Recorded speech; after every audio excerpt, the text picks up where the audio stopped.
like to check out all the systems, make sure that everything's nice and dry and the aeroplane's working properly. And it went extremely well. We had a minor electrical problem which we can cope with without any real difficulty.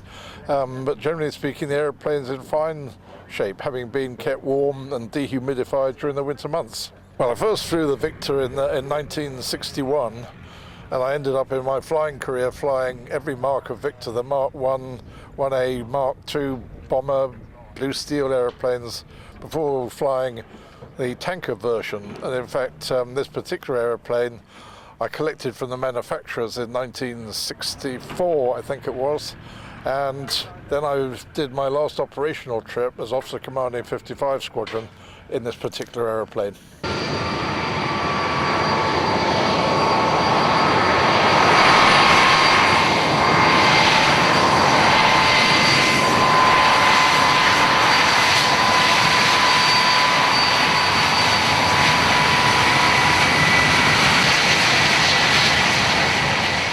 It's very interesting to be back here at Bruntingthorpe and taxiing XM715 around. It must be, I don't know, approaching 30 years since I last flew the Victor, having done tours on Mark 1s, Mark 2s, on 55 and 57.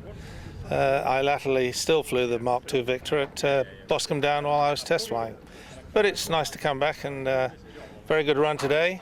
Engines and all the systems were working very well, so a successful morning.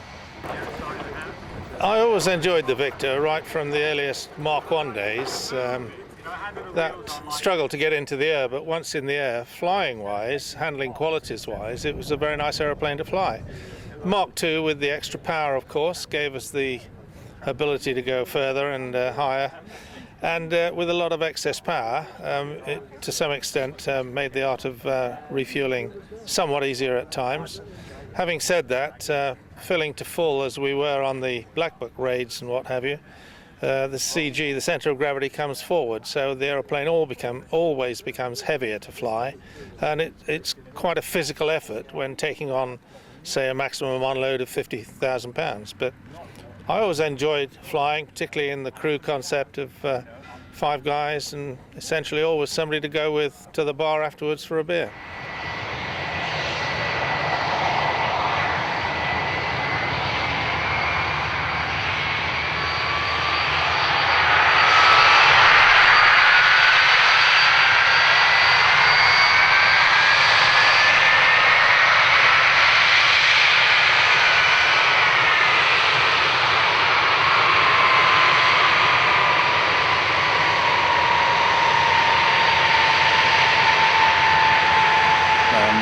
Thinking back, it's 1986, the last time I flew in the seat in the aircraft, so that's a long time ago. Incredibly, there was so much that was familiar about it. The hands went to the switches, the eyes went to the dials, and the whole experience was just very, very enjoyable. It's almost as if I've not been out of that particular cockpit for that length of time. So I really enjoyed myself, and I'm delighted that I've been invited to come back again.